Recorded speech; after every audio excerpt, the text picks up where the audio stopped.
स्वागत है मेरे दोस्तों आप लोगों का ई लर्निंग विद दुर्गेश पे।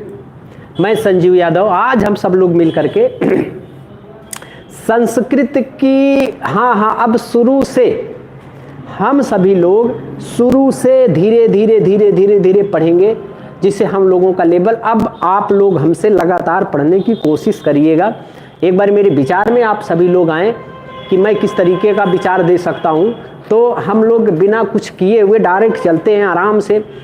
कुछ चीज़ अच्छा ये जो है कि एमपी टेट के लिए, यूपी टेट, सुपर टेट सभी के लिए होता है। और एक चीज़ जान लो, हम लोगों का जो संस्कृत का सिलेबस होता है वो बहुत सीमित होता है। वो अगर उस सिलेबस को पूरा पढ़ लिया जाए तो प्रश्न बाहर से नहीं जाएगा। पहली चीज़ देखिए, ईवीएस हुआ इनका, साइको हुआ इनका जो क्राइटेरिया होता है, हेलो भैया, जो क्राइटेरिया होता है ना, ये कहाँ से कब कैसे बन सकते हैं। लेकिन हिंदी, संस्कृत, गणित ये सब जो होते हैं ना, ये पर्टिकुलर एक तरीके से इतने में से आएंगे, बाहर नहीं जाना है। अगर आपने उसके सिलेबस के अनुसार उसके हर एक चीज़ को पढ़ लिया तो गलती कभी नहीं होगी।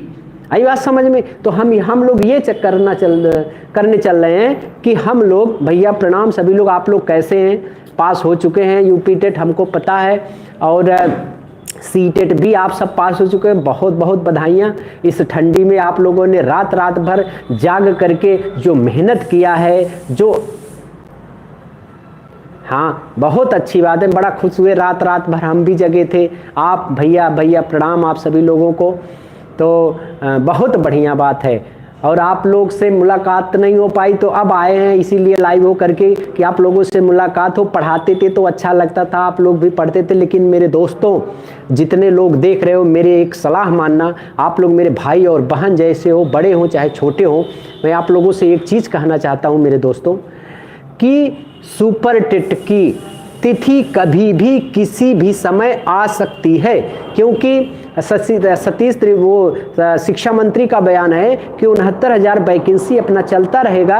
ये तो कोर्ट के अधीन है, लेकिन अगली जो वैकेंसी होगी, कि कहो 2 महीने में आ जाए या तो 3 महीने में आ जाए या 1 महीने में इसका कोई ना कोई जियो आ जाए। इसलिए मेरे दोस्तों, इस 5 सब्जेक्ट का जो तैयारी किए हैं, ये गड़बड़ नहीं होना चाहिए। और कितने नंबर बढ़ सकते हैं आप सभी लोग हमेशा देख रहे हैं। आई बात समझ में? जो विवादित है लगभग 6 हम लोग कह रहे हैं, पता नहीं, देखिए कितना बढ़ता है। हम लोग देखेंगे। तो आप लोग अपनी तैयारी को गड़बड़ मत जाने दीजिएगा। और एक चीज़, सुपर टेट की कोचिंग करना, एकदम तैयार हो जाइए। कहीं भी करिए, किसी भी जगह पे करिए, क्योंकि ये मैं एक चीज़ कहूँगा कि आप लोगों का अंतिम ये भविष्य है। और इस भविष्य में आप लोग अपने विचारों का प्रयोग करके आप लोग कहीं भी किसी भी संस्थान से जुड़िए। लेकिन आप लोग मेरे दोस्तों अब कम आई बात समझ में, कभी कमी नहीं लाइएगा। तो चलिए हम लोग सभी लोग, आज आप लोग हमारे विचार में रहेंगे। तो आज हम सभी लोग मिल करके माहेश्वर सूत्र से स्टार्ट करते हैं। लेकिन माहेश्वर सूत्र की आवश्यकता क्यों पड़ी? आखिर इसके पहले हम थोड़ा सा हम सभी लोग जान लें कि ये क्या होता है, ये क्या है। हम लोग संस्कृत स्टार्ट किए हुए हैं जो सभी के लिए है। ठीक है मेरे दोस्तों? तो देखिएगा, मैं थोड़ा सा बताऊंगा, आप लोग समझते चलिएगा। क्योंकि यहाँ पे ऑफलाइन तो है नहीं, डायरेक्टली तो बात हो नहीं सकता। लेकिन आप अगर समझेंगे तो आपको बहुत अच्छा चीज़ समझ में आएगा। इसका नाम है भाषा।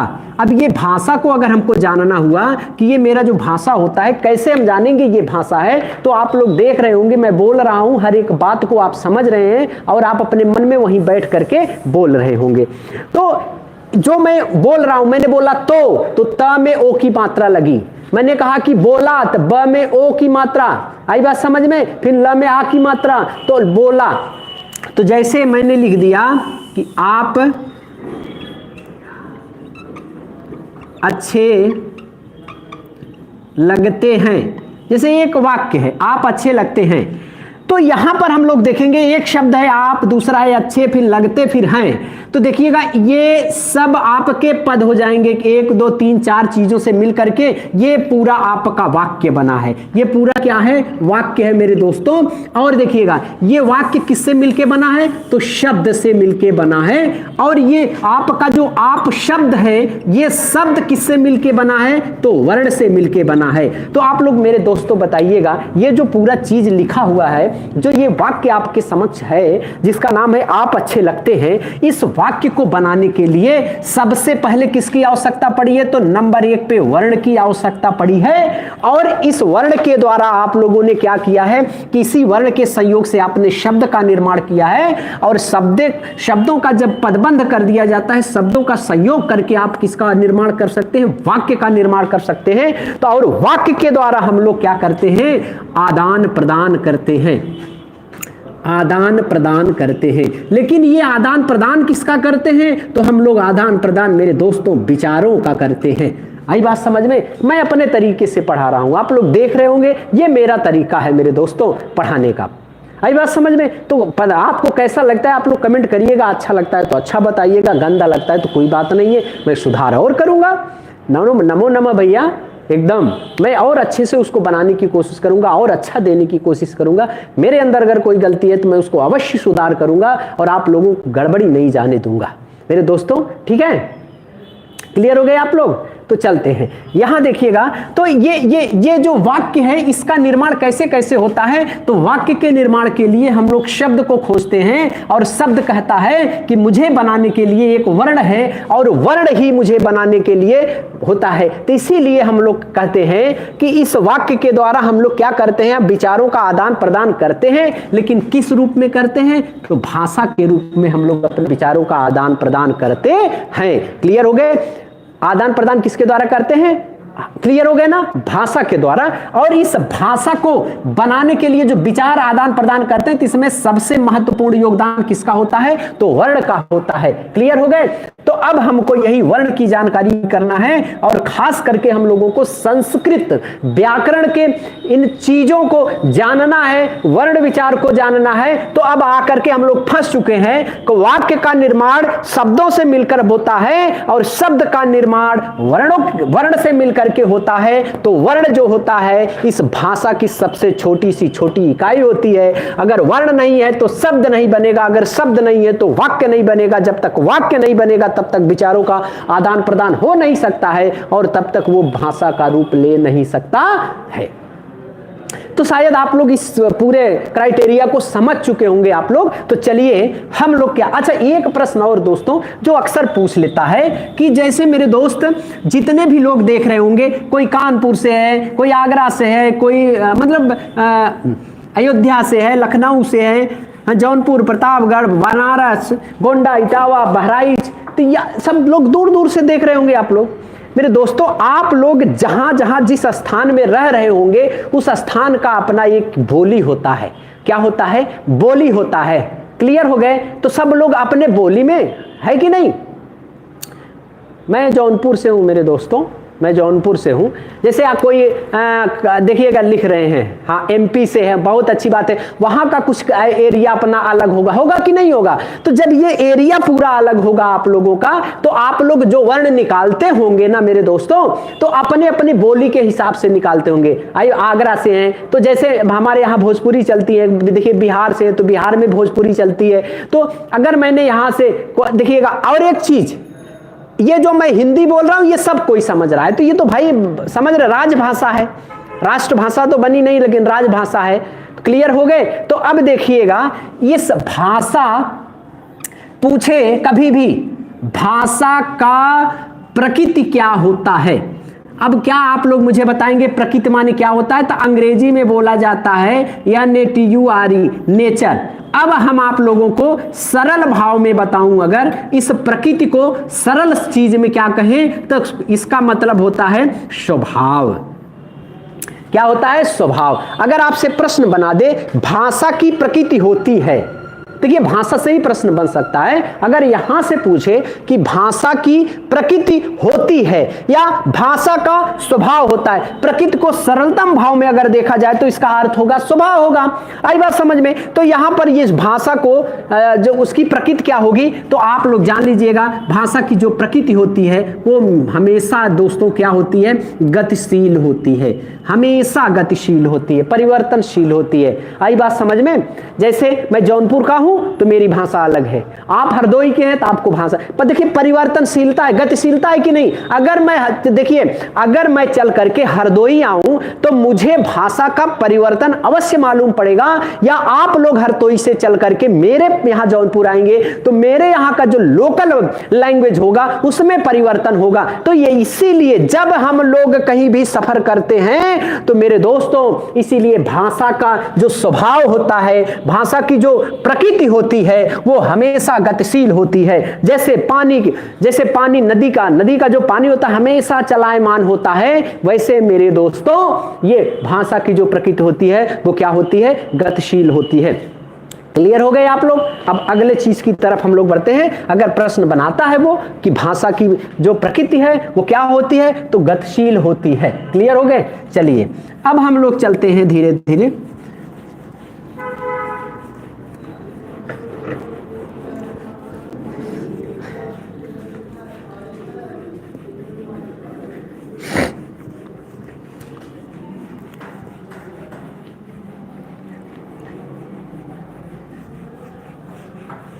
और एक चीज मेरे दोस्तों, मैं पढ़ा रहा हूं, अगर आप लोगों को पसंद आ जाए, अच्छा लगे, तो आप लोग पेड क्लास ज्वाइन कर सकते हैं और अच्छे से मात्र 2100 रुपए में आप सभी लोग, आई बात समझ में, 2100 रुपए में नोट्स भी दिया जाएगा, हर तरीके से प्रैक्टिस सेट भी रहेगा, हर तरीके से आपको हर वीडियो भी मिलेगा, नोट्स भी मिलेगा, हर तरीके से आप लोग अच्छे से जुड़ करके अपने अंतिम लक्ष्य गंतव्य की ओर बढ़े। तो चलिए, मैं आप लोग पूरे संस्कृत व्याकरण में मेरे दोस्तों प्रत्यय बहुत सारे लोगों से पढ़ते होंगे, लेकिन एक बार मेरे से पूरा प्रत्यय पढ़ लीजिएगा आप लोग। तो अगर नहीं समझ में आया तो मैं गारंटी देता हूं कि आप लोगों को कभी भी समझ में प्रत्यय नहीं आएगा, लेकिन मेरे शर्त के अनुसार अगर आप लोग चलेंगे तो मेरा एकदम गारंटी है कि मैं आप लोगों को बहुत अच्छे से करा सकता हूं। अगर देखिएगा, हर एक चीज को पढ़ाने के लिए कुछ न कुछ चीज की आवश्यकता पड़ेगी। अगर आप लोग वैसा कर सकते हैं तो मैं आप लोगों को अच्छा से अच्छा बनाने की क्षमता रखता हूं। सीधी बात तो यह है मेरे दोस्तों, मैं तो, आई बात समझ में, मैं तो बता दूंगा, लेकिन जब आप मेरे दोस्त नहीं पढ़ोगे तो न तो मैं अच्छा टीचर हूं, न तो आप पास हो सकते हैं। अच्छा टीचर वो होता है जो पढ़ाए तो अच्छा, लेकिन अगला बंदा जो पढ़ रहा है ना उसको समझ में आना चाहिए। मैं गिर करके भी समझाऊंगा, लेकिन शर्त है मेरे दोस्तों, हवाई मैं पढ़ाऊं आपको, मान लो बहुत अच्छा है, या कुछ लोगों को एकदम नहीं आएगा, कुछ लोगों को एकदम नहीं आ रहा है, लेकिन अगर उनको बनना है वैसा तो आपको भाई आना पड़ेगा। आई बात समझ में। तो ये चीज आपके अंदर होनी चाहिए। मैं अगर आप लोग कहें, अच्छा मैं अगर मान लो संस्कृत का कारक पढ़ाने चलूं, या मान लो प्रत्यय पढ़ाने चलूं, या संधि पढ़ाने चलूं, आई बात समझ में, या वर्ण विचार पढ़ाने चलूं। देखिए सब लोग तो पढ़े तो हैं, ऐसी बात नहीं है कि नहीं पढ़े हैं, सब लोग पढ़े हो। देखिएगा, वाच्य परिवर्तन पढ़ाने चलूं तो यहां कहता है कि अगर आप लोगों को कारक पढ़ना है तो इस कारक में एक चीज जान लो, बहुत बड़ी चीज है। एमपी का जो संस्कृत का सिलेबस है उसमें कहता है कि संस्कृत में अनुवाद करना सीखना है, और पक्का देता है संस्कृत में अनुवाद। तो ये जो कारक होता है ना, ये समझ लीजिएगा, ये तरीके से अनुवाद का मम्मी है, अनुवाद की क्या है, मम्मी है। अगर आप लोग कारक पढ़ रहे हैं और कारक पढ़ते समय आप लोगों ने अगर अनुवाद करना नहीं सीखा तो आप जिंदगी में अनुवाद नहीं कर पाएंगे, क्योंकि जब कोई भी वाक्य रहेगा तो संस्कृत में जितनी विभक्तियां हैं, जितने कारक आप लोगों को पढ़ना है, 7 विभक्ति 6 कारक, इन सब की जानकारी आपके अंदर होनी चाहिए। कब किस वाक्य में किस तरीके से कौन सी विभक्ति लगती है इसकी जानकारी होनी चाहिए। ये सब ज्ञान मेरे दोस्तों आप लोगों के अंदर होना पड़ेगा अगर आप पढ़ रहे हैं तो। नहीं तो मेरा क्या है मेरे दोस्तों, मैं आपसे पैसा कमाने की कोशिश करूंगा। मैं, देखिएगा, कोई भी यूट्यूबर हो, एक चीज समझिएगा, अगर कोई भी यूट्यूबर होगा तो वो सोचता है कि मैं फेक मतलब कोई भी हो यार, कोई भी बंदा, आप खोल लेंगे तो आप ही यही करेंगे। मैं खोला हूं तो मैं बता रहा हूं, सब कोई चाहता है कि बेस्ट तरीके से बच्चों को अच्छे से हैंडल किया जाए और बच्चे आए मेरा पैसा बने। नहीं मेरे दोस्तों, मेरा क्लास है, आप लोगों को अच्छा लगे तो आप लीजिएगा, अन्यथा छोड़ दीजिएगा। आप लोग बहुत सारे मेरे से भी अच्छे अच्छे लोग हैं पढ़ाने वाले, बहुत अच्छे अच्छे लोग हैं, तो आप कहीं भी जुड़ करके खूब अच्छे से पढ़िएगा। लेकिन मेरा एक चीज़ मानिएगा मेरे दोस्तों, पढ़ाने वाला तब अच्छा हो सकता है जब पढ़ने वाला उससे ज़्यादा होशियार हो। पहली चीज़ हुई ना। दूसरी चीज़, ज़्यादा पढ़ने से अच्छा है कि क्या न पढ़े, दूसरी चीज़ है। तीसरी चीज़ एक टीचर के लिए कि ज़्यादा पढ़ाने से अच्छा है कि क्या न पढ़ाएं। ये 3 चीज़ मायने रखती हैं। इसका मतलब है कि आप सिलेबस में जितना दिया गया है उतना ही पढ़ें, और एक टीचर उतना ही पढ़ाए जितना सिलेबस में दिया गया है। उस सिलेबस में दिए गए उस हर एक पहलू को टच करिए जिनकी आवश्यकता हम लोगों को है। कभी भी आप लोग किसी भी चीज की अगर आई बात समझ में,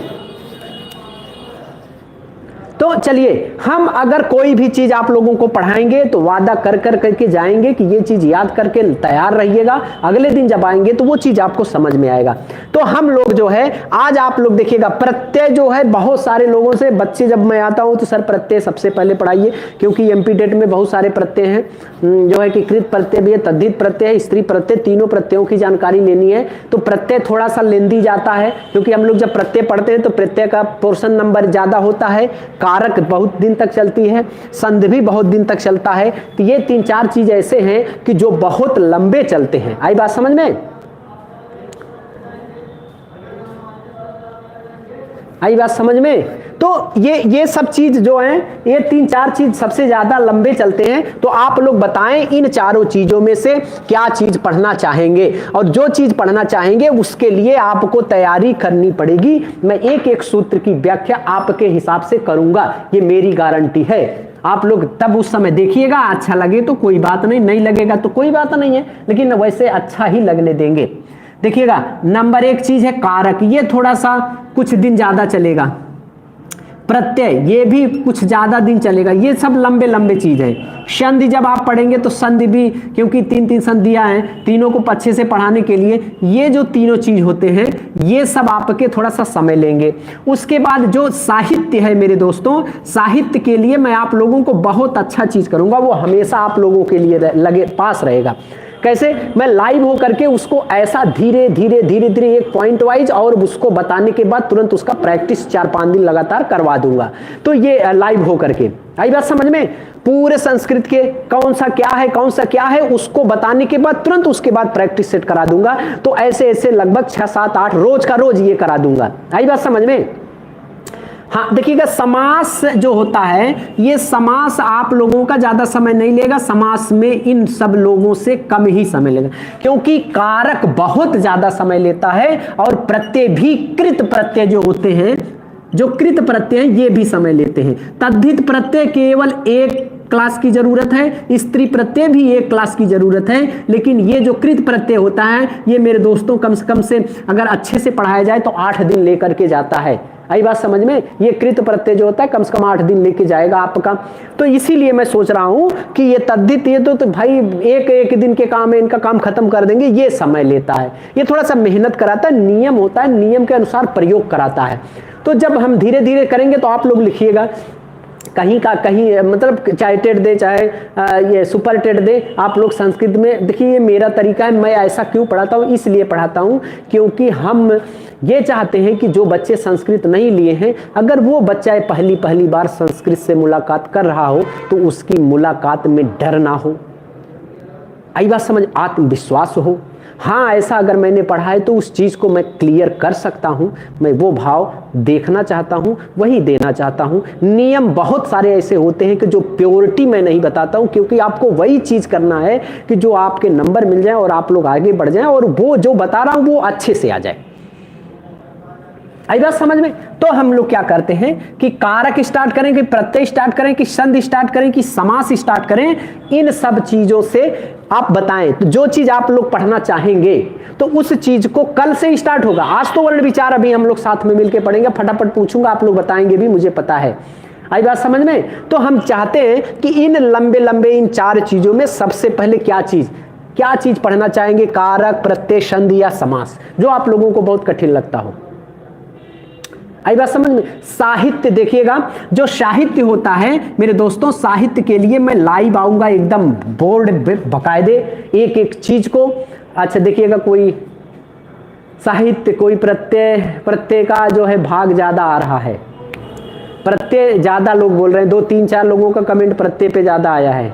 साहित्य प्रत्यय, मयंक वर्मा, ठीक है, राघवेंद्र दीक्षित प्रत्यय जी। तो लेकिन एक बात है मेरे दोस्तों, इस बार जब आप लोग प्रत्यय पढ़ेंगे तो प्रत्यय पूरा अपने हिसाब से धीरे धीरे पढ़ाऊंगा। और आप लोग मेरे एक चीज समझ लीजिएगा मेरे दोस्तों, जो नियम है ना, उस नियम को आप लोग पक्का पक्का लिख लीजिएगा, तब तो आप लोग मजा कर पाएंगे, अन्यथा मजा नहीं कर पाएंगे। तो क्या आप लोग तैयार हैं? तो प्रत्यय ही स्टार्ट कर दे। जो है कि देखिएगा, शुरू से पढ़िएगा, यहां पर कुछ छोड़िएगा नहीं, अगर छोड़ दिए तो मजा खराब है। तो क्योंकि इसके नियम होते हैं और नियम के अनुसार चलेंगे तो बहुत बहुत बढ़िया है। थोड़ा सा समय लगेगा लेकिन अच्छा पढ़ाऊंगा, समय लगेगा तो समय देना पड़ेगा। आई बात समझ में? क्लियर है? तो एक बार पढ़िए, बार बार का झंझट खत्म हो जाए, हम यही चाहते हैं। तो आप लोग तैयार हैं? तो फिर लड़ाई लड़ने के लिए हम लोग तैयार हैं।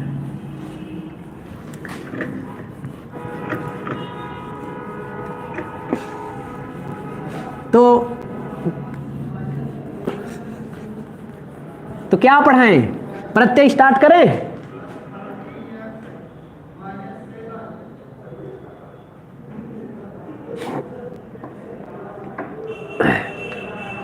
देखिएगा, मैं बता दे रहा हूं आप लोगों को,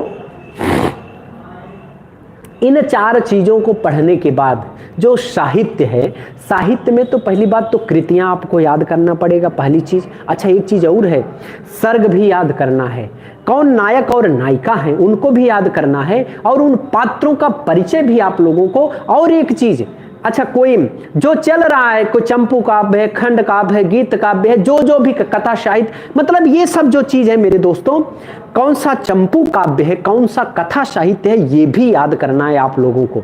तो ये जो प्रोसीजर इस बार है ना, बहुत बड़ा हो गया है। अब हमको ये समझना होगा कि जो चीज मैं इस बार बताऊंगा वो कौन सा चंपू काव्य है, कौन सा क्या है, वो चीज मैं बना करके आपके लिए मैं लगभग मतलब थोड़ा समय लूंगा आप लोगों से, और उस चीज को। अच्छा यूपी टेट में लास्ट वाले में अगर आप लोग मेरा जा करके देखेंगे, जो मैंने अपने खुद से बहुत सारे प्रश्नों में से उसको छांट करके बनाया था, तो मेरा दोस्त सुबंधु की वासवदत्ता IMP मैंने नीचे लिख करके, आप लोग जाएंगे देखेंगे वहां पर, और मैंने अव्यय ही साथ में पढ़ाया था। तो इन दोनों मेरा, और बहुत ऐसे सारे जो प्रश्न थे मेरे दोस्तों, क्यों फंस गए, किस लिए फंस जाते हैं। संस्कृत का कोई भी टीचर हो, अगर वो पूरा सिलेबस आपको बता दिया है तो उसी सिलेबस में पूछेगा, हूबहू ऐसे बहुत सारे प्रश्न होंगे जो मिल जाते हैं। आई बात समझ? क्योंकि वो बाहर नहीं जा सकते, वो साइको नहीं है, वो पर्यावरण नहीं है कि जो आपको बहका सकते हैं, उसमें नहीं। तो इसीलिए संस्कृत जो होता है वो एकदम सिलेबस लेंदी नहीं होता है, सीमित होता है। सीमित में से वो असीमित कितना भी करें, हाँ और अच्छा आ सकता है मेरे दोस्तों, और अच्छा आ सकता है, लेकिन मेहनत करना होगा। तो चलिए अब हम लोग, अगर आप लोग प्रत्यय के बारे में पढ़ाई कर रहे हैं तो प्रत्यय बहुत दिन तक चलेगा। तो अब देखिएगा, प्रत्यय की परिभाषा तो सभी मेरे दोस्त जानते हैं कि प्रत्यय क्या होता है, अंत में लगता है। कहाँ लगता है? अंत में लगता है। अब देखिएगा यहां से प्रश्न नंबर 1, प्रत्यय का प्रयोग कहाँ होता है? तो ये देखिएगा, मैं यहां बीच में जो छूटा है हंस पद का निशान लगाया है, यहां पर लिखा होगा कि प्रत्यय का प्रयोग शब्दों के अंत में। बहुत बड़ा सवाल है, अगर आपसे डायरेक्टली कभी भी ये पूछ ले मेरे दोस्तों कि प्रत्यय का प्रयोग होता है, तो आप यही विकल्प सही करेंगे, किसी भी शब्द के अंत में लगता है। प्रत्यय कहते किसे हैं? प्रत्यय कहते किसे हैं? तो यहां पर लिखा होता है कि प्रत्ययः परस्य। इस परिभाषा को हिंदी में समझने से पहले यहाँ पर जितने भी मेरे दोस्त हैं, कुछ लोग तो संस्कृत पढ़े होंगे, कुछ लोग नहीं पढ़े होंगे, तो मैं क्या करता हूँ कि आप लोगों को तोड़ता हूँ कि अगर किसी भी चीज़ की जानकारी अगर आपको करनी हो तो और अच्छे से जाने। यहाँ आपसे मैं पूछूं, प्रत्यय में संधि होगी, ये क्या कहना चाहते हैं? परस्य में संधि होगी, तो आप लोग बताएंगे क्या प्रत्यय में कौन सी संधि है, परस्य में कौन सी संधि है? तो आप लोग बताएं थोड़ा मुझे, कि आप लोगों की भी जानकारी अच्छे से बनती चले, हम लोग देखते भी चले अच्छे से जानकारी के। ये परिभाषा है कि प्रत्यय परस्य। तो हमने पूछ लिया प्रत्यय में कौन सा संधि होगा और परस्य में कौन सी संधि होगी। तो आप सभी मेरे दोस्त बताएं आप लोग क्या होगा।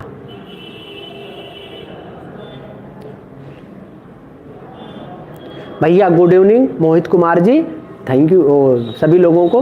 भैया यहां बताएं थोड़ा सा, प्रत्यय में कौन सा यण संधि होगी। अरजीत क्या निकले, हाँ पूर्व पर यण संधि होगी, सही बताइए, यण संधि होगी। दिव्या त्यागी बहुत सही, यण संधि होगी। हाँ तो यहां पर इसका हो जाएगा, अगर विच्छेद किया जाए तो प्रतिधन अय होगा ना, प्रत्यय बन गया, प्रत्यय। क्लियर हो गए। अच्छा इसमें कौन सी है, इसमें बताओ सब लोग, ये परस्य में कौन सी संधि होगी। परश्च इसमें कौन सी संधि होगी बताएं आप सब। हाँ क्या नाम है आपका, गोपाल कृष्ण गौतम, बहुत अच्छी बात है। इसमें हो जाएगा विसर्ग संधि। अच्छा कैसे पकड़े हो, कह रहे हैं कि अब ल भैया बहुत अच्छे से इसे लिखा गया, अब ये लिखा गया है तो कैसे पकड़े। तो आप मेरे सभी दोस्त एक चीज जानते होंगे, एक का नाम होता है तालु, एक का नाम होता है मूर्धा और एक का नाम होता है दंत।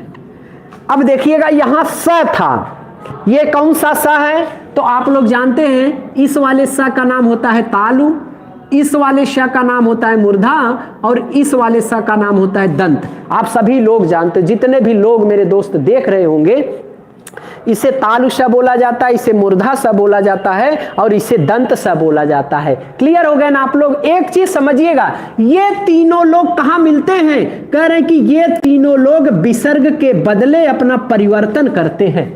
दिखाई नहीं दे रहा है क्या, यहां पर लिख रहा हूं, दिखाई दे रहा है अभी तक। ये जो स है तालु वाला, ये किसके बदले आता है, विसर्ग के बदले। ये मूर्धा वाला जो स है ना, ये भी विसर्ग के बदले आता है और ये दंत वाला स भी किसके बदले आता है, विसर्ग के बदले। तो एक चीज जानो, आप लोग जानते हैं, यहां पर मैं थोड़ा सा मिटा देता हूं, आप लोग एक चीज मेरे दोस्त, ये भी सभी लोग जानते होंगे, ये समझ लो कि विसर्ग संधि का एक नियम है, ये सभी लोग फटाक से यूं जान जाओगे। आपसे मैं पूछूं कि च और छ कहां से बोले जाते हैं, आपसे पूछूं ट और ठ कहां से बोले जाते हैं, और आपसे पूछूं त और थ कहां से बोले जाते हैं, तो मैंने सीधा लिख दिया, इसमें गड़बड़ी है नहीं। च और छ कहां से बोले जाएंगे, तालु से। ट और ठ कहां से बोले जाएंगे, मूर्धा से। और ये आपसे पूछ लिया जाए कि त और थ कहां से मिलेगा, तो दंत से मिलेगा। चलो भाई मान लिया मैंने, ठीक है। अब देखिएगा ध्यानपूर्वक देखिएगा कि इसका निर्माण कैसे होता है।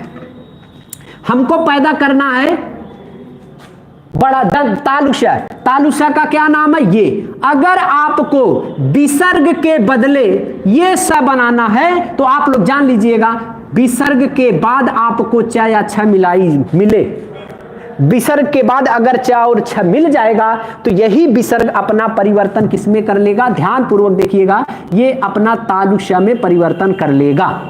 यदि ध्यान पूर्वक विसर्ग के बाद ट या ठ मिलेगा तो यही विसर्ग अपना परिवर्तन किसमें कर लेगा मेरे दोस्तों, मूर्धाशय में कर लेगा।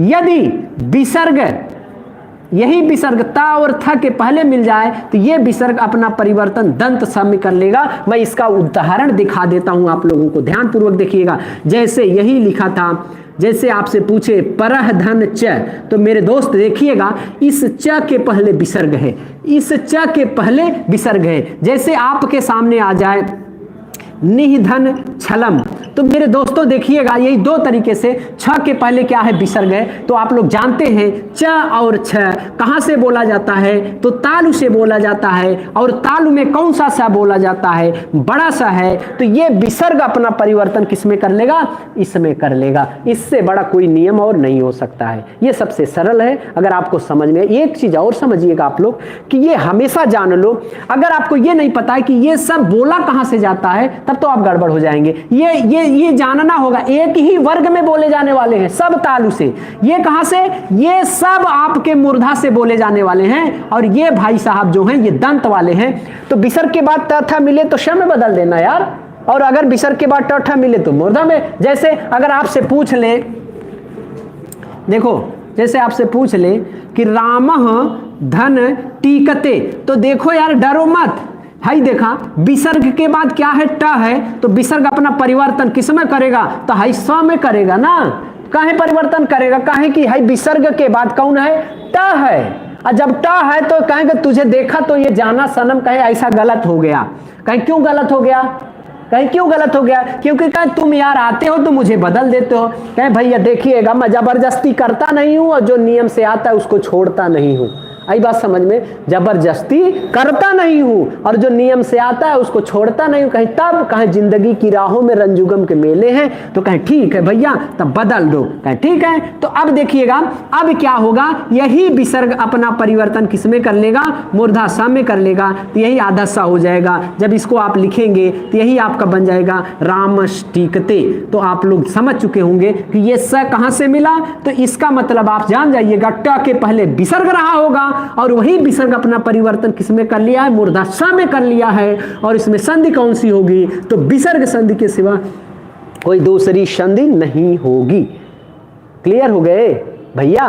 तो ऐसे आपका ये भी है, ता वाला भी है। जैसे आपसे पूछ लिया जाए कि नमः नमः धनते, तो हे भैया हाई विसर्ग है ना, अब विसर्ग के बाद कौन है, त से तकली तकली तकली तकली है। तो अब देखिएगा तो से तकली, और ये तकलिया बदल जाएगा किसको देख करके, विसर्ग। देखिएगा ध्यान पूर्वक, त को देखा, कहें तुझे देखा तो ये जाना सनम, कहे बेटा तब जाना सनम नहीं है, तुम्हें बदलना है सनम। कहें किस में बदलेंगे सनम, तो कहें सा वाले सनम में। कहें क्या नाम है उसका, कहें दंत सा है। तो ये आपका जो होगा ये किस में बदल जाएगा, दंत वाले सा में बदल जाएगा। तो यही नमः धनते हो जाएगा। कहेंगे भैया हाथ जोड़ करके, दोनों हाथ जोड़ करके बोलिए सभी लोग मिल करके नमस्ते। तो ये आपका बन चुका है। तो अब आप जान लो, अगर त के पहले ये आधा सा है तो विसर्ग संधि है, अगर ट के पहले आधा स है, चाहे ट का पहले हो चाहे ठ का पहले और चाहे च का बाद है, देखिएगा सब ऐसे हैं और सब अपना सही सही नियम बताते हैं। नियम पकड़ लो, जिंदगी की राह मुलाकात करो, मारो गोली फटाम से। मेरे दोस्तों ये जानना है, ये पहचानना है, यही तो रीति है। आगे सुख है तो पीछे दुख है, पहले दुख है तो फिर सुख है। तो क्या चाहते हो, सुख चाहते हैं तो दुख कर लो, सह लो कि खाना पीना सब एकदम नंबर 1 है, पढ़ना भी नंबर 1 है, और जिंदगी में आए हैं मर जाना है, क्या लेके जाना है, कुछ नहीं। अरे यार पढ़ लो, 40,000 कमाओ, 50,000 कमाओ, खाओ पियो, आगे आने में एकदम मस्त से मरो यार। कहें दूसरे के यहाँ ऐसे काम करके मरना यार, जब वो क्षमता रखे हो तो मेरे दोस्तों बहुत अच्छी बात है। ये कर्म है आपके, ये आप लोग जब बताते हैं ना तो दिल में खुशी मिलती है, बहुत अच्छा लगता है मुझे भी, क्योंकि आप लोग जानते हैं मैं आप लोगों जैसा हूं, मेरे अंदर जो ज्ञान है मैं जैसे करा हूं मैं वो देना चाहता हूं। भले आपकी मर्जी मेरे दोस्त, पढ़ो चाहे मत पढ़ो, आप कभी ना कभी आपको रियलाइज होगा। और एक चीज और है, जितने भी मेरे दोस्त टेट नहीं पास कर पाए हो, जितने भी मेरे दोस्त सुपर टेट पास नहीं कर पाए हो ना, मेरे दोस्त कोई वैकेंसी आ जाएगी ना, जिंदगी भर आप लोग पछताओगे, लेकिन अगली बार जब पढ़ने जाओगे ना तो या तो आप सही से पढ़ोगे या तो एकदम पढ़ना छोड़ दोगे। और सुनिएगा एक चीज, जिसके माँ बाप, सही ध्यान पूर्वक सुनिएगा, जिसके माँ बाप जानते हैं कि मेरे बच्चे पढ़ रहे हैं, आप भी यार आप किसी के बच्चे हो ना, माँ बाप है ना, अगर माँ बाप देख रहे हैं कि बेटा कोचिंग कर रहा है, अच्छे से पढ़ाई कर रहा है, अगर बेटा फेल हो गया ना, इतना झटका लगता है, इतना झटका लगता है माँ बाप को ना, भले ना कुछ कहें मेरे दोस्तों, लेकिन एक चीज़ समझिएगा, किसी के माँ बाप होते हैं हार्ट अटैक आ जाता है, मर जाते हैं केवल आपके अपने बेटे के चक्कर में। तो नालायकी नहीं करना है, पढ़ना है तो अच्छा पढ़ना है, नहीं तो पढ़ाई छोड़ दो मेरे दोस्तों, जा करके कोई काम करना। अगर देखो मैं सीधा फंडा जानता हूँ, अगर पढ़ना है मुझे चूतिया नहीं बनाना है, मैं सीधे लफ्जों में बोलता हूँ, मुझे किसी को पागल नहीं बनाना है, हमको पागलपंथी नहीं करनी है, जो है मेरे अंदर सही और सच बताऊंगा। नहीं आ रहा है पूछोगे, अगर नहीं आएगा ना तो जा करके पढ़ूंगा, उसको और अच्छे से जान करके आकर के बताऊंगा। आप मेरे दोस्तों, क्योंकि असफलता ही सफलता की कुंजी होती है, मैं पूर्ण नहीं हूँ। और एक ये मेरा यही नियम है, मैं ऑफलाइन भी पढ़ाता हूँ तो बच्चों से बोल देता हूँ कि मुझे जो नहीं आएगा, हो सकता है दिमाग नहीं आए, अगर आ गया तो अच्छी बात है, नहीं आएगा तो दोस्त आंक लीजिएगा, आपके मन में जो विचार हो मेरे दोस्तों वो आप समझिएगा, लेकिन मैं अगले दिन आपको वही चीज़ आकर के बताऊंगा जो व्यवस्थित रहेगा। अगर आप मेरे से जानने चाह रहे हो तो गलत नहीं हो, बस मैं इतना जानता हूँ। आई बात समझ में? तो यहाँ पर ये पूरा चीज़ खत्म हो गया है। तो हम लोग प्रत्यय से स्टार्ट, ये उसी में आ गया तो बता दिए आप लोगों को। अब देखिएगा, अब इनसे मुलाकात हुई है ना, तो इनको जाने मत देना। अब समझना कि इसके बाद जैसे बैठे हैं वैसे सोच रहे हैं, इधर उधर जा रहे हैं, अगर बिसर के बाद ट उठा आएगा तो ट ठ में कौन सा सा बोला जाता है, तो मूर्धा सा, बस बात खत्म। कभी कभी ऐसे कर लो कि यदि विसर्ग के बाद मान लो च उर्छा आ जाए तो क्या होगा, तो भाई तालब समय बदल जाता है, जैसे जैसे ये होता है। अरे यार, जैसे जब किसी के प्यार करते हैं, किसी से प्यार होता है ना, तो हम लोग दीवाने हो जाते हैं, वो ऐसी है, ऐसा दिखती है, अरे बाप रे फोन किया था, दोस्तों के साथ बैठकर अरे यार ये हुआ, वो करना है। अरे वैसे प्यार कर लो ना, देखो जब उससे प्यार कर लेंगे तो क्या क्या मिलेगा, क्या क्या मिलेगा सोचा नहीं होगा मेरे दोस्तों। आई बात समझ में? क्लियर हो गए? नहीं, बीच में मिला तो मैंने डिस्कशन कर दिया उसका, ये सब जो संधि आया। आई बात समझ में? तो आप लोग जानते चलो, क्योंकि अब क्लास है, क्लास को अच्छे से पढ़ाऊंगा, थोड़ा समय लगेगा, तो समय में भाई देखो जाता है। अच्छे से पढ़ना है तो अच्छे से बताना। अभी कहो जबरदस्ती फटाफट पढ़ाते जाएं तो अरे अइबे न करें, आप लोगों को समझ में आए ही नहीं तो पढ़ाने से मजा नहीं है। कोई भी चीज पढ़ो इतना मजे से पढ़ो कि मजा आ जाए ना यार। गाना सुने हो ना सैया के साथ? हाँ पढ़ा तो रहे थे। तो अब आप लोग आराम से देखो, प्रत्यय में उतना ही आप लोग हैं। अब क्या क्या आप लोग लिखेगा, ये आप लोगों का होमवर्क है, तैयार रहिएगा। अगर करना है तो डरिएगा मत, अगर है दम तो जुड़िएगा, है दम तो पढ़िएगा, नहीं है तो भागिएगा। तो हम दौड़ाने वाले नहीं हैं, आई बात समझ में? हम दौड़ाने वाले नहीं है, वो आपकी मर्जी है। तो आप लोग सुन लीजिए कान खोल करके, प्रत्यय को पढ़ने से पहले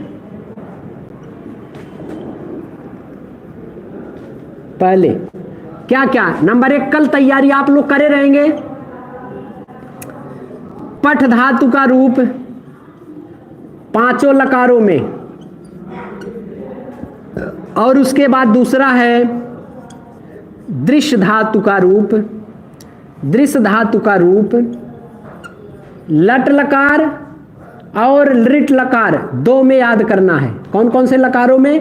लट लकार और लिट लकार। क्या क्या याद करना है? पठ धातु का 5 लकारों में, 5 लकार में आप लोग जानते हैं लट लकार, लिंग लकार, लंग लकार, लिट लकार, लोट लकार, विधिलिंग, आप लोग सब लोग जानते हैं। वर्तमान काल, भूतकाल, भविष्य काल, आज्ञा के अर्थ में, चाहिए के अर्थ में। क्लियर हो गए? तो है दम तो फिर बता तो रहे हैं। कल आप लोग इतना चीज याद करेंगे, पठ धातु का 5 लकारों का रूप और दृश्य धातु का केवल लट लकार माने वर्तमान काल का रूप याद करना है आप लोगों को, और इलरिट इसका मतलब है भविष्य काल का रूप आप लोगों को याद करना है। जब इतना याद कर लेंगे, इतना चीज याद कर लेंगे तो आपके दिमाग में वो भाव बना रहेगा, और आप लोग एक नया कॉपी खरीद लीजिएगा, घुसमचाइएगा मत, व्यवस्थित प्रत्यय का आप लोग सभी लोग एक एक पॉइंट को लिखा करके धीरे धीरे मैं प्रयोग कराऊंगा। प्रयोग में कई तरीके से कराऊंगा, आप लोग वहाँ करिएगा, मैं यहाँ से उतना समय दूंगा, आराम आराम से चलेंगे। 1 2 3 प्रत्यय में आपको कठिनाई होगी, फिर आप लोग समझ जाएंगे कि इसका ढर्रा ऐसे चलता है, तो आप फटाफट कर ले जाएंगे। 2-3 प्रत्यय में आपको परेशानी आएगी, तो उस परेशानी को आपको करना है। वो परेशानी क्या है मैं बताऊंगा, आपको समझना, यही परेशानी है। परेशानी यही, दूसरी कोई परेशानी नहीं है। मैं बताऊंगा, आपको समझना है। आप अगर समझ गए तो मेरी परेशानी खत्म और आपको आ जाएगा। तो ये चीज हो गया। अब चलिएगा, अब फैक्ट बात, ये इतना तो याद करना है आप लोगों को। तब आप लोगों को बहुत कुछ धीरे धीरे दूंगा।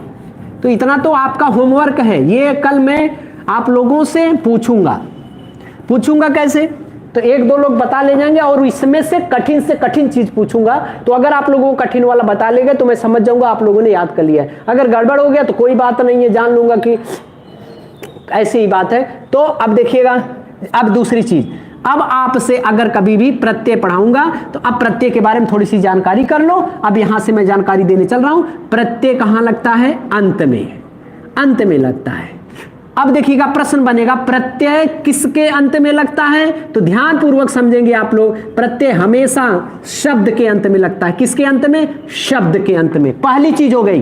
प्रत्यय किसे कहते हैं? तो प्रत्यय परस्य, प्रत्यय किसी भी शब्द के कहां लगता है? अंत में लगता है। प्रश्न अगर बनाए कि प्रत्यय का प्रयोग होता है तो शब्द के अंत में, आई बात समझ में? देखिए पहला विकल्प ध्यान पूर्वक, प्रत्यय का प्रयोग होता है विकल्प नंबर 1 शब्दों के अंत में, दूसरा धातु के अंत में, तीसरा संज्ञा के अंत में, चौथा क्रिया के अंत में। अब मैंने पूछा है प्रत्यय किसके अंत में लगता है? चारों विकल्पों में 1 2 3 4 में कौन सा विकल्प सही है? जल्दी बताएं सभी लोग बताएं। A is the right answer, A is the right answer. क्यों? क्योंकि ये आपका शब्द के अंत में लगेगा। क्योंकि अभी आप लोग केवल ये प्रत्यय पूछ रहा है, ये नहीं पूछ रहा है कि कितने लड़के बच्चों के साथ रहता है प्रत्यय, ये नहीं पूछा है। अच्छा ये बताओ, जिसके जब मान लो हमने बच्चा पैदा कर, मतलब हम दोनों लोग मिल करके कोई बच्चा पैदा कर दिए, क्या कोई जरूरी नहीं है कि मेरा बच्चा मेरे ही जैसा हो? नहीं है। तो अब आप बताओ, अगर कोई मुझे जानता है तो क्या मेरे बेटे को जान सकता है? नहीं। जब तक जनवाऊंगा नहीं तब तक नहीं जानेगा। तो कहने का मतलब, ये जो पापा जी हैं जिनका नाम प्रत्यय है, ये पापा जी, अगर ये पापा जी कभी भी किसी के साथ अगर जुड़ेंगे, शादी करेंगे, विवाह करेंगे, तो उनका नाम है प्रत्यय। पापा शब्द के पीछे हमेशा जुड़ेंगे और किसी के पीछे जुड़ेंगे नहीं। पहली चीज समझ में आई। अब अगर आपसे पूछे कि ये प्रत्यय जो पापा जी हैं, इनके कितने लड़के बच्चे हैं, तो इनकी लड़के बच्चों की संख्या मैं बताता हूं मेरे दोस्तों। एक बच्चे का नाम है कृत, दूसरे बच्चे का नाम है तद्धित, और एक आप लोगों को और। अच्छा वैसे एक चीज अगर पूछे प्रत्यय मुख्य रूप से कितने प्रकार का होता है, तो प्रत्यय मुख्य रूप से 2 प्रकार का होता है। कि देखिए कृत और तद्धित, वैसे तो 5, मुख्य रूप से 2। आई बात समझ में? मुख्य रूप से 2 प्रकार का होता है, वैसे तो 5 आपको पढ़ने हैं। तो यहां पर देखिएगा, और तीसरा जो जबरदस्ती आप लोगों को पढ़ना है उसका नाम है स्त्री प्रत्यय। तो ये 3 चीज पढ़ने हैं। अच्छा एक चीज ये बताओ, इस प्रत्यय के देखिएगा जो लड़का है कृत नाम है। अब देखिएगा, अब ये कृत है क्या? तो अब देखिएगा पूछे कि कृत प्रत्यय किसे कहते हैं? तो अब देखिएगा कृत प्रत्यय किसे कहते हैं, तो ध्यान पूर्वक देखिएगा। मैं कृत प्रत्यय की परिभाषा लिख रहा हूं, धातु प्लस कृत इक्वल टू नया शब्द। ये नया शब्द संज्ञा हो सकता है, सर्वनाम हो सकता है, नहीं संज्ञा या विशेषण हो सकता है, आई बात समझ में, अव्यय हो सकते हैं। तो अब देखिएगा, ये जो नया शब्द होता है मेरे दोस्तों, इसी को बोला जाता है कृदंत बोला जाता है। अब बहुत बड़ी चीज है, आप लोगों को दिखाई दे रहा होगा मैं क्या समझा रहा हूं, क्या बता रहा हूं, क्या बताना चाहता हूं। अब ध्यान पूर्वक देखिएगा। पापा का नाम क्या है? प्रत्यय, और ये पापा कहां लगते हैं? शब्द के अंत में। बेटे का क्या नाम है? कृत, और ये बेटा किसके साथ रहता है? पापा तो शब्द के साथ रहते हैं, पापा का मतलब प्रत्यय शब्द के साथ रहता है। लेकिन ये कृत बेटा हुआ, बेटा जो है जिसका नाम है कृत बेटा, ये किसके साथ रहता है? तो मेरे दोस्तों सदैव ये धातु के साथ रहता है और किसी के साथ नहीं होता है। तो अब ये देखिएगा, अब ये धातु क्या है? धातु किसी की पप्पा है, मम्मी है, किसका है? क्रिया की है। अब समझिएगा, क्रिया किसे कहते हैं? जिसमें किसी कार्य का करना या होना पाया जाए, क्रिया कहलाता है। आई बात समझ में? और क्रिया को कौन पैदा करता है? तो उसका नाम है धातु। धातु किसको पैदा करती है? क्रिया को। अब देखो प्रश्न कैसे बनेगा। कृत प्रत्यय का प्रयोग होता है तो धातु के भी साथ, क्रिया के भी साथ होता है। प्रश्न नंबर 1 बन सकता है कि कृत प्रत्यय, बहुत बार पूछा गया है ये सवाल, गड़बड़ हो जाते हैं हम सब लोग, बहुत बार पूछा गया है ये प्रश्न। बहुत बार पूछा गया है, तो गड़बड़ी नहीं होनी चाहिए। तो गड़बड़ी क्यों नहीं होगी? जब हम अच्छे से समझे रहेंगे। तो क्या है कि इस पापा, प्रत्यय पापा के जो ये बेटौआ जिसका नाम है कृत है, पापा तो शब्द के साथ जुड़ते हैं, लेकिन ये बेटा आपका धातु के अंत में लगता है। क्या नाम है उसका? कृत है।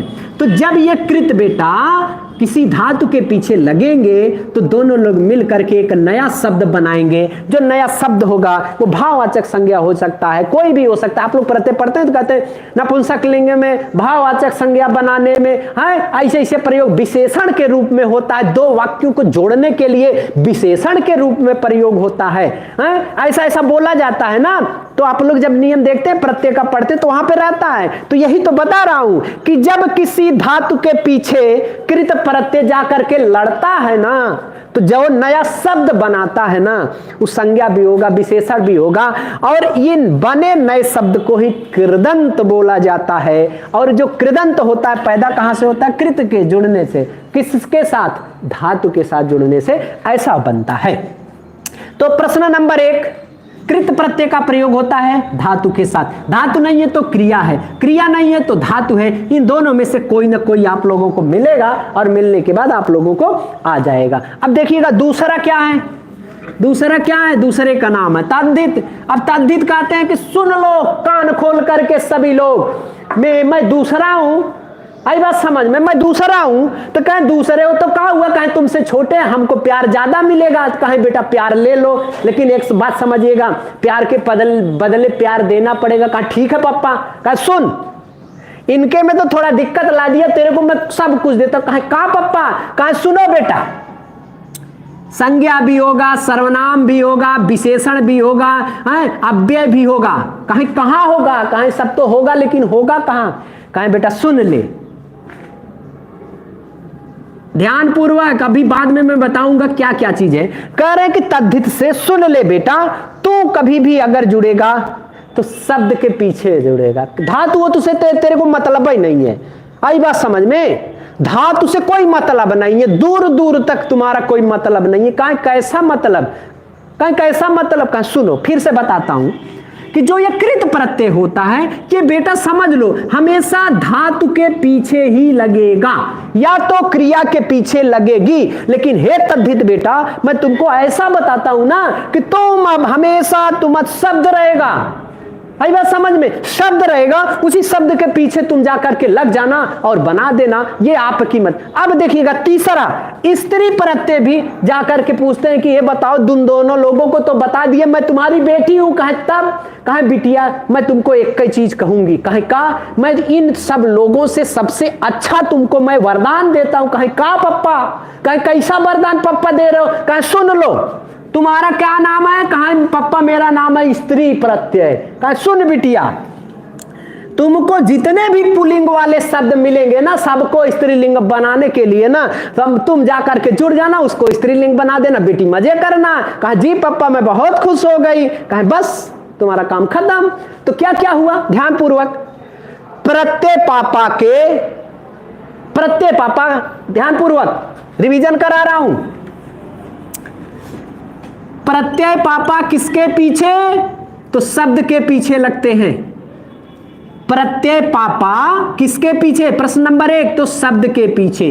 प्रत्यय पापा का जो कृत बेटा हुआ है, जो नंबर 1 वाला बेटा हुआ है, यह किसके पीछे? तो धातु के पीछे लगता है या क्रिया के पीछे। ध्यान पूर्वक। तीसरा, तद्धित बेटा, तद्धित बेटा हमेशा हमेशा शब्द के अंत में। ये शब्द कैसे होंगे? संज्ञा, सर्वनाम, विशेषण, क्रिया, अव्यय हो सकते हैं। और तीसरा जो स्त्री प्रत्यय, मतलब ये जो इनकी बेटी है, स्त्री प्रत्यय करें कि जितने भी पुल्लिंग शब्द मिले बिटिया जा करके स्त्रीलिंग बना देना, जा तुम्हें मैं वरदान देती हूं, है वरदान दे। तो कहा ठीक है पप्पा जी हम एकदम खुश हो गए हैं। तो कहा जाओ बेटा खुश रहो। तो नंबर 1 चीज एक कॉमन चीज है, ध्यानपूर्वक देखिएगा, दिखाई दे रहा है सभी लोगों को। ये जो प्रत्यय पापा है और ये तद्धित बेटवा है और जो स्त्री प्रत्यय वाली बिटिया है, इन तीनों में कॉमन चीज है कि ये तीनों लोग कहां कहां जुड़ते हैं, तो शब्दों के पीछे इनका प्रयोग होता है।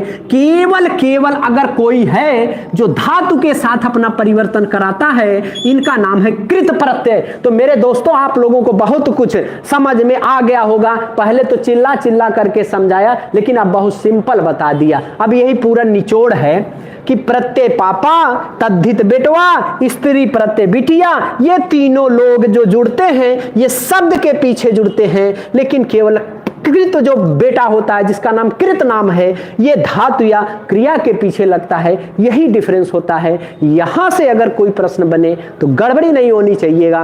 तो ये प्रत्यय स्टार्ट किए हैं, तो प्रत्यय सिलेबस में है, तो इस सिलेबस के अकॉर्डिंग जितने भी अच्छी चीजें रहेंगी मैं आपको अवश्य दूंगा मेरे दोस्तों, ये मेरी गारंटी है। कल का जो होमवर्क है आप लोगों का, आप लोग तैयार रहिएगा उस होमवर्क को। क्यों मैं आज प्रत्यय नहीं पढ़ाया? क्योंकि आप लोगों को, कुछ लोगों को हवा नहीं लगेगा। समझ में आया? तो हवा कब लगेगा? जब मैंने कहा है कि पठ धातु का पांचों लकारों में रूप। अगर कह दिया है आपने, किसी ने बोला था कि सर दम है मेरे में, अगर आप में दम है मेरे दोस्तों तो इस पठ धातु का याद कर लेना। आज अगर इस मेले में याद कर लिया तो आपसे जैसा कोई नहीं, अगर नहीं याद किया तो समझ लेंगे कि आप लोग धोखेबाज हो। बाद में आप अपने को धोखा देंगे, मुझे नहीं देंगे मेरे दोस्तों। तो ये पठ धातु का और दृश्य धातु का केवल दो चीज याद करना है, एक लट लकार माने वर्तमान काल और दूसरा लिट लकार माने भविष्य काल। इन दोनों को याद करना है। कल से हम लोग प्रत्यय के, देखिएगा, सामान्य जानकारी हो गई। अब कल केवल हम लोग स्टार्ट करेंगे, यही सबसे नंबर 1 बेटे का नाम है कृत प्रत्यय। यहीं से पढ़ना चालू करेंगे। कृत प्रत्यय धातु के साथ लगेगा। इसमें थोड़ा सा हम लोगों को 5-6 दिन लगेंगे। क्योंकि इसलिए समय लगेगा क्योंकि ये एक एक प्रत्यय बहुत सारे हैं, सबका अपना नियम है और नियम के अनुसार प्रयोग कराना है। तो मेरी गलती नहीं है, समय लगेगा, सुव्यवस्थित कराएंगे। एक बार अगर आपको आ गया तो कभी भी जिंदगी में कोई गड़बड़ी नहीं होगी। आई बात समझ में? तो दोस्तों, आप जान रहे हैं कि 2100 रुपए में नोट्स भी है एमपी टेट के लिए। और उसके बाद देखिएगा सी टेट, सुपर टेट सभी क्लास चालू हो गई है। ऑफलाइन भी चालू है, ऑनलाइन भी चालू है। मैं कितना सहयोग कर सकता हूं मेरे दोस्तों, मैं अवश्य आप लोगों को कराऊंगा।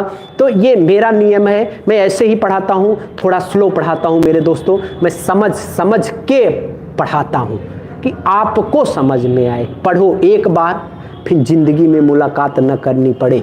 अगर आपने टेट में हमसे पढ़ा है लगातार, तो टेट में जो पढ़ाया हूँ वैसे भी फिर पढ़ाऊंगा।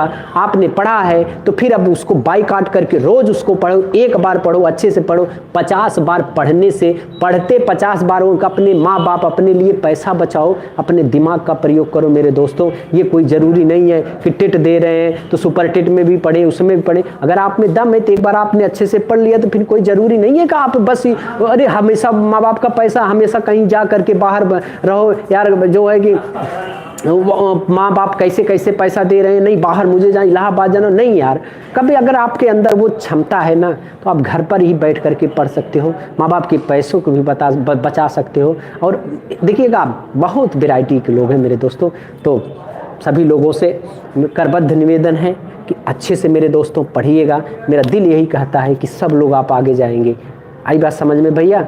तो उसके लिए हाँ, सब कुछ की जानकारी आप लोगों को, जो सी टेट और ये सी टेट 3000 रुपये में 3100 है, 3100 सी टेट का आप लोगों का 3100 रुपये है। ठीक है, तो अब चलिए, वो बेस्ट आप लग। कल जो बताया हूँ वो याद करके आइएगा। धीरे धीरे एक एक प्रत्यय की जानकारी लेते हुए आगे आराम से बढ़ेंगे, बहुत अच्छे से बढ़ेंगे। तो धन्यवाद मेरे दोस्तों।